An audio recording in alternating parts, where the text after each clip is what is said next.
Всем привет! Новости утра, друзья. Рентген я прошел полный с досмотром документов. Транспортники норвежские лютуют, сегодня. Вначале стояла машинка, придерживала в кармане, чтобы там не скапливались, и всех по готовности отпускали до транспортного пункта. И вот там проверяли документы и на рентген. То есть какой-то, значит, рейд у них конкретно по контрабанде, скорее всего. Вот.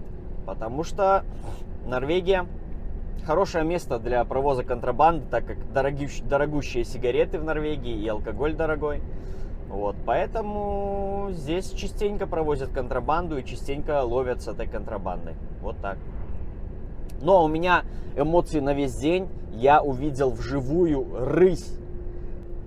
Именно рысь. Вот. Она где-то в метрах 20, наверное, она передо мной. Перебежала дорогу. Очень крупная была. Вот. И, значит, я немножко погуглил, пока меня проверяли. И, значит, в Норвегии суровый закон. И за 2020 год была очень увеличенная популяция. То есть на 20% больше, чем в 2019. И Норвегия контролирует количество семей, насколько я так понял. То есть не должно превышать типа в год 65 семей этих рысей. В общем, как-то так я это там понял.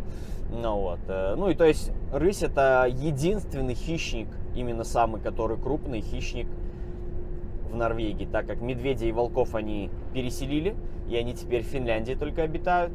Вот. Ну а рысь, вот я в первый раз вообще вживую, естественно, увидел рысь. Ну и, конечно же, классно всегда видеть зверя в дикой природе, чем в зоопарке. Это совсем вообще две разные, конечно, вещи. Вот. Поэтому в следующем году летом ходим по горам, ищем рысей. Вот. Но если в Финляндию попадаем, ищем медведя. Где-нибудь может и встретиться. Но медведи глубоко там, вдали от всех людей, естественно. В северной Финляндии обитают. Туда ближе вот тоже как к России, к Мурманску. Где-то там.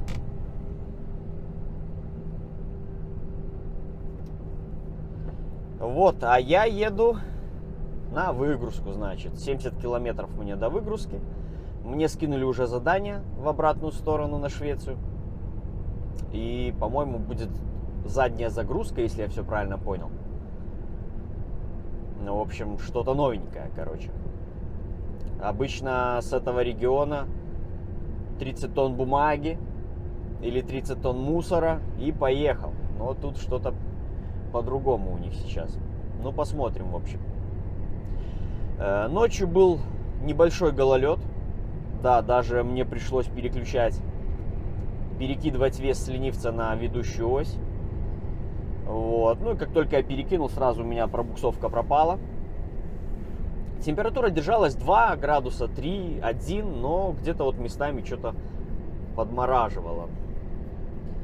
Проезжала также посыпалка, был засыпан перевал. Снег на обочинах, но на самой дороге не было. И вообще потом пошел дождь в итоге. Вот. Ну и все, потом рысь прибежала, и транспортники сделали досмотр. Вот такие вот дела.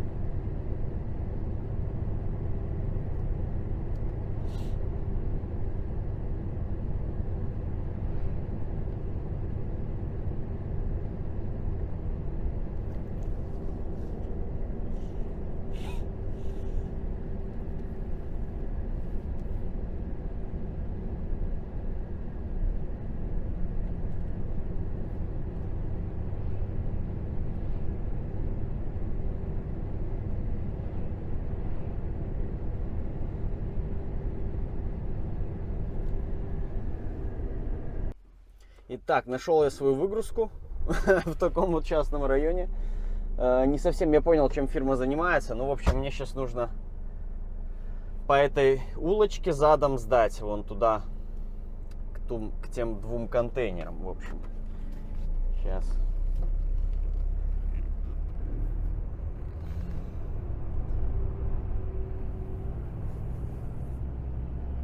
Отлично, что у нас тут дорога широкая. Мы ее перегородим сейчас.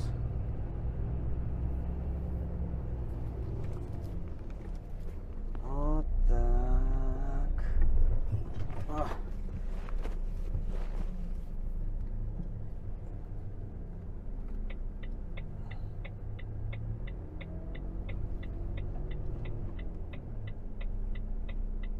Сзади какие-то там машины начали ездить, когда я поехал. Но они куда-то свернули.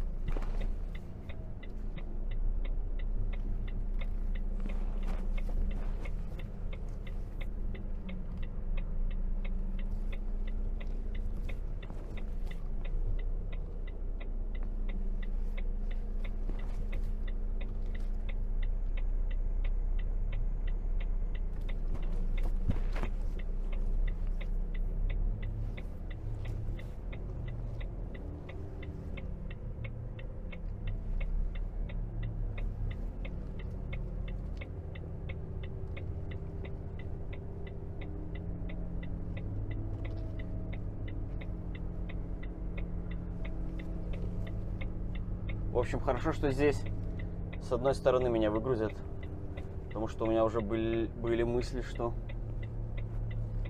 придется две стороны открывать. Но вообще классно. Вежливый офис, кофе, чай, что хочешь. Ну вот. Нужно чуть освободить еще, чтобы машина легковая проехала.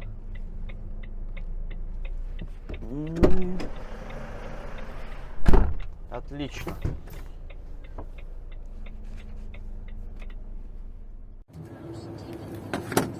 Хотел вам показать вот такое вот сооружение интересное. Китайский стиль какой-то. Ну, точнее, я не знаю вообще, что это на самом деле. Резиденция, может, какая-нибудь китайская. Так, загрузился я пустыми палетами. Да, загрузка была с рампы. Прицеп не нужно было сбоку открывать.